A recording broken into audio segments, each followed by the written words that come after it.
coming through when the growth look good on you. Best believe they wanna screw now. I've been trying to climb, devil threw me in the dark. Baby, don't be insecure, you can still go make a mark like blow. Could never let them drain my soul now. Blow. Table turning like doorknobs, wow. Blow. I think I'm about to set sail. I'm a walking, living legend, walking with my chest out. Life keep dealing me cards, I keep feeling it. What is going on, people? What's going on the street? We're back in the building. Yes, we are here for another match reaction as Liverpool faced off against Luton Town this evening. Our penultimate game before we face off against Chelsea in the League Cup final this Sunday. And as you guys can obviously see on the screen, Liverpool 4, Luton 1. Interesting game. Before we get into all of that, guys, please make sure you're smashing that like button and subscribing to the channel. Again, big up everybody for helping me get to 1,000 subscribers. Much love and much appreciation. So, Liverpool. Yeah, Liverpool. I said it already. Liverpool are the hardest team. I think I said this on the last stream, but I also tweeted this out in our last game. We must be one of the hardest teams to kind of just gauge in a general sense, because 1-4-1, right? So yeah, listen, good performance in the end. You know, we put Luton to the sword, as the title says, second half to the rescue, because that has been Liverpool majority of this season. To be honest with you, I don't know what Klopp says before games. I don't know what he says during games, and I don't know what he says after games, because then the next game is usually the same theme, where the first half really poor, in a general sense, and then the second half we just come out guns blazing, and you know we go absolutely crazy. But yeah, it's so weird to gauge Liverpool sometimes. Like to be honest, it's inevitable now. We're in February at this time, so now it's more of an inevitability, if I'm being totally honest with you, when I watch Liverpool and, you know, see how Liverpool play and stuff like that. But it's still just, how do you gauge the team? Because like I said, on one hand, it is inevitable. You do sit there and you're like, you know what? Yeah, Liverpool will score. Don't worry about it. We'll keep going, which they do at home anyway, which is what we tend to do. But then at the same time, you're like, how good are you really? Because do you know what I mean? It's honestly, it's weird. It's so weird. But Liverpool's still top of the league, and now at least this way, you know, when we do face off against Chelsea this weekend, when everybody obviously catches up in their games, at least we won't be behind, and you know, games behind and all this kind of stuff. Like, at least we'll still be in front, regardless of if these guys are going to play like a game or two more potentially by the time we face off in our next Premier League fixture. Can't remember who it's against, but yeah, by the time we get to that kind of period, at least then we'll be in a very good position. But in terms of this evening's game, you know, prior to the game, as we already know, with Liverpool, you know, the injury list looking kind of brazy. Alisson, Darwin Núñez, Diogo Jota, Salah, Szoboszlai, Jones, Thiago, Bajcetic, Joel, Bento, Trent. It's a lot of players. It's a lot of players that Liverpool, you know, were missing out on, if I'm being totally honest with you. And even the fact that we had players on the bench like, you know, James McConnell, Jayden Danns, you know, coming on for his first start, Bobby Clark obviously on the bench, Kai Gordon, Nyoni, obviously Kanate, Tsimikas, Adrian. Like, this is the kind of bench that we're producing, by the way. Do you get what I'm trying to say? Like, it was always going to be one of those games where you're like, right, is this really what we're doing now? Do you know what I'm trying to say? But ultimately, we're playing against Luton. So as good as I think Luton are in terms of they'll give you a tough game, they're not just going to, obviously, in the end, they ended up rolling over. But again, probably more down to like pressure and stuff like that. But, you know, in that first half, you know, Liverpool going to goal down, on the face of it, I think maybe we deserve to maybe go in level. We had the chances, to be honest with you. It was just typical stuff, man. We're this season, from what I'm seeing of most of the team, mainly the attackers they're consistently inconsistent. That's what they are. They are so consistently inconsistent. So they'll have, it's never a full game of anything. And if it is, it's only for 1 or 2 games at most. And then they go back to just being, you know, dead or just not really helping, not really firing, and, you know, stuff like that. And even when you see it, Gakpo, Diaz, Elliot, all starting today, weird front three, which I just felt, if I'm being honest, in general, it didn't really work, to be honest with you. But again, as I've said multiple times, especially with Liverpool, quality will always tell eventually. Like it will tell, like over a period of time. Obviously, of course, if Luton go and bag 2 or 3 goals, like I said it in the first half, if Luton score again, uh, before Liverpool score, hey, it could get a little bit tricky. It could get a little bit tricky. And I think for me, where the game, I wouldn't say changed dramatically, but where I felt, okay, Liverpool get a better foothold of this game and maybe get the goals and stuff like that, was when I saw Lukonga coming off in that coming out for the second half. I felt like him coming off, it just helped Liverpool a bit more to gain a bit more control within the midfield.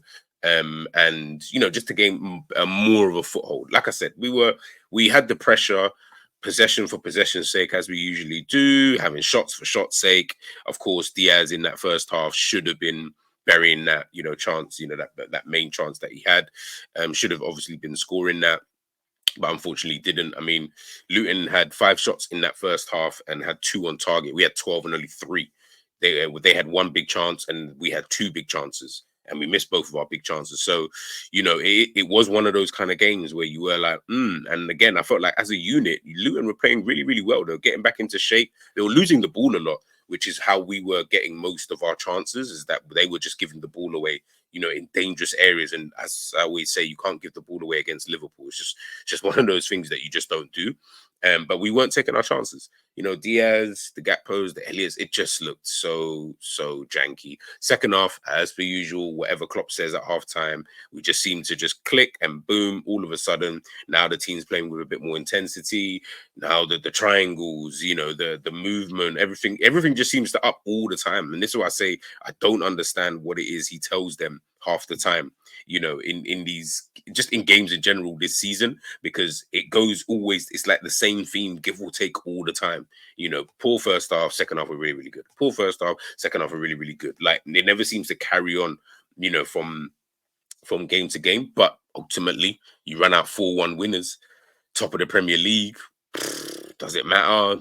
Not really at this stage, I guess. You get what I'm trying to say? So, yeah, it was one of those kind of games. It was one of those games. Liverpool deservedly, obviously, getting the victory in the end. A couple players, obviously, getting goals for confidence and stuff like that before the final, where we hope to have, obviously, Mo Salah, Darwin Núñez, and potentially someone else coming back for that game. I just go through my player ratings for the game. There were a couple good performances in there. You know me, I'm a hard marker. We don't do that rating on a curve nonsense.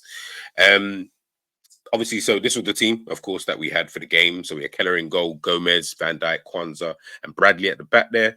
Endo, Gravenberch, and McAllister in the midfield, and Diaz, Gakpo, and Elliot. I think that was kind of the team, give or take maybe 1 or 2 players, but I think that was kind of the team that everybody kind of thought to themselves, yeah, I think that's what we should, and in fact, that's what we can go with, if I'm being, totally honest with you.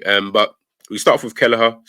Keller, a bit of a weird one for the first goal. Yeah, probably should have done a lot better with that, if I'm being vaguely honest with you. Other than that, I don't think he was really that poor or anything like that. It was just really that one moment, if I'm being honest. I was a little bit hesitant at times. Every time he kept getting the ball, he almost does almost like what Ali sometimes does, which is sometimes you're taking a bit too long. You are giving the ball away at times with your goal kicks, with your kick outs and stuff like that.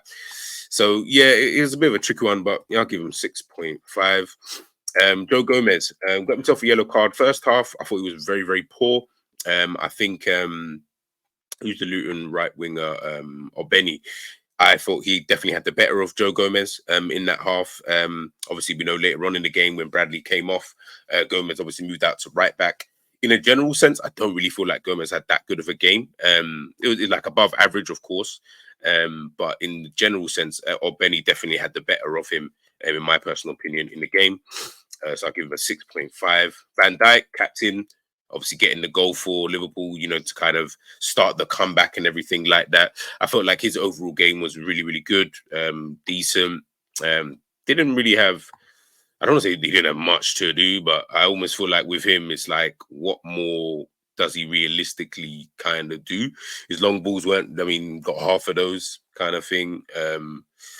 Ground duels 1-on-1. He won all of his aerial duels in the game. Yeah, I think it was a real solid performance from Van Dijk, and of course, getting the goal to kickstart the comeback. And I'll give him 8.5 actually. Jarrell Kwanzaa. Just like Gomez, I thought he had a poor game, especially in that first half. Really, really struggled, in my personal opinion. At times, getting kind of caught out in position in different areas of the pitch, in the wrong places at times. Just looked like him up against Woodrow. Yeah, I just felt like Woodrow, I wouldn't say got the better of him, but he didn't command anything, in my personal opinion. I didn't really feel like he had a strong performance. It was really like a rookie kind of performance, if I'm being 100% honest. He only won 2 out of 5 aerial duels and only won half of his ground duels in the game. So yeah, don't really think it was one of his best performances. He definitely will be looking to put that game behind him, if I'm being honest. Yeah, I'll probably give. In fact, you know what? I'll change Joe Gomez to a 6 and Kwanzaa to a 6.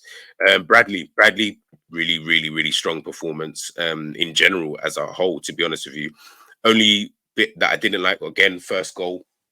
Kind of, I won't say dragged out of position, but at the same time, more ball watching than anything. It was more him. It was kind of like between him, Endo, Gravenberch. They were all kind of just kind of like stargazing at that time, for the Luton goal. And you know, even prior to that goal actually coming in, Luton obviously springing another attack down that same side, because they knew that, well, in their eyes, they saw that area as a little bit of a weakness. But in general, with Bradley's performance, he got a lot better as the game kind of progressed. Alongside Van Dijk, I thought he was one of our better defenders. Really did obviously try to get himself forward, was quite active in the final third as well. Won 3 out of 3 tackles, 5 out of 8 ground duels, 2 out of 2 aerial duels, 1. Thought it was a really, really solid performance from him. In general, give him a 7. Endo, again, Endo's. I'm loving the steady Eddie performances from Endo. I really, really am, and I think he's just you're just a lot more safer with him there, so to speak. Do you know what I mean? Like, you don't feel like, oh man, Endo's in the middle and this, that, and the third. I feel like when Endo is there, you will obviously you do kind of get to that, kind of state, should I say, sorry, where it's like, nah, you almost don't notice that he's there. But that's what you kind of want, is you don't really want to notice that he is there. And for me, that's always perfect. So I'll give him a 7. Gravenberch, again, I thought he was okay. I thought he was okay in the game. Didn't do too much wrong, if I'm being honest with you. Again, it was just like I mentioned before with the Luton goal. That was probably the only real thing. But he did, he tried to get stuck in the game. So I can't fault him for his effort. Give him a 7. McAllister, of course, getting himself 2 assists in the game. Really influential in this game. Obviously tried to not even like, would I say necessarily dictating, but it was nice little neat passes, getting the ball moving forward, progressing play really, really well. And of course, like I said, getting those 2 assists. So I'll definitely give him an 8. Luis Diaz, this guy, I don't even know. What do we do with this guy, man? Got himself a goal, which is really, really good. Should have had more. He was playing like he was Nunes, didn't know where the back of the net was. Obviously got his goal finally in that second half. Overall play, he was quite he was a threat. He was a threat. I can't say he wasn't one. Trying to take on his man and stuff like that. He was trying. 2 out of 5 successful dribbles. As it's he got the goal, so I don't want to mark him down too low. I'm gonna give him a 7, man. That's how I felt when I watched him anyway. Gakpo. First half, I just thought like, Gakpo, what are you even on? Second half, again, really, really lively, should I say, sorry.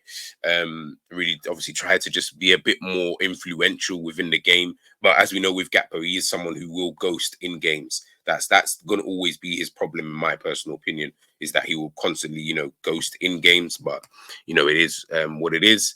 And Elliot, got his goal, of course, in the end. Nice little finish. Typical left footers strike. But yeah, I felt like in that first half, especially, and really in the second half as well, it looked like when I'm watching Elliot at times, he's trying to link up with Diaz, and it's almost like Diaz is trying to help him. But he just looks like he was kind of all over the place, man. Nothing was really sticking. You know, it just wasn't. He just wasn't really a threat, in my personal opinion. But of course, he got the goal, and his performance did obviously get better as the second half kind of went on. But yeah, for me, looking at that, obviously, I know we got the subs and stuff like that. The subs who came on, Robbo coming on, Bobby Clark coming on. Rob obviously getting himself an assist. Really, really good from Robbo Clark. Jaden Dan's first start as well, really big up for him. And James, obviously, McConnell coming on as well. Not really going to give these guys a rating. But in a general sense, for me, I felt like Van Dijk was really, really good in the game. I know, obviously, first goal, you know, that when we conceded first, sorry, in that first half, of course, I'm looking at the whole defense at times. I don't always just look at, unless it's like an obvious like mistake and stuff like that. But sometimes I will look, um the whole defense, and I'm looking at the captain obviously being there. How does he react to this? And I just felt like even just in the game in a general sense, like I just felt like he was just solid, really, really solid. And of course, like I mentioned before, obviously getting the goal to kickstart the comeback. Could have, to be fair, McAllister was also really, really good in the game as well. I will give him that shout out. So he really could have gone. I know I'd given 8.5 to VVD. But if you guys felt like maybe McAllister was the one who was better, I'm not even going to argue with that one today. I'm actually not going to argue, because I did think like he was really, really good, in the team. But yeah, that's my ratings. Keller 6.5, Gomez with a 6, Van Dijk with an 8.5, Kwanzaa with a 6, Bradley with a 7, Endo, and Gravenberch with 7s, McAllister 8. But I'll change that to 8.5. Actually, I'll do him the justice. Then you've got, of course, Luis Diaz. I think I gave Diaz a 7. Cody Gakpo with a 7, and Harvey Elliott with a 7. So guys, let me know, of course, what you think in the comment section. Who's your man of the match? I'll go with Van. No, you know what? I'll go with McAllister. I'll go with McAllister. See, there you go. I'm not biased.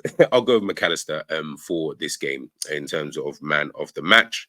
And also as well, Liverpool, I believe, are the first Premier League team to have, 5 players who have scored 10 plus goals in all competitions. Luis Diaz obviously getting his one today. So you got Diaz on 10, Gakpo on 11, Nunez on 13, Jota on 14, Salah on 19. So that's really, really good in terms of as a collective. So you're saying at minimum that's 50 goals between the 5 of them. So yeah, I mean, you can't really ask. Well, sorry, I was about to say you can't ask for more. You really, really can, because they all should be scoring a lot more goals than they actually do with the amount of chances that these guys get. But ultimately, they are getting themselves enough goals. And of course, we are top of the Premier League at this current moment in time. But guys, let me know what you think, of course, in the comment section below. Who was your man of the match? How do you think that Liverpool played? Were you happy with the overall performance? Let me know what you think in the comment section below. I'm G, and I am out.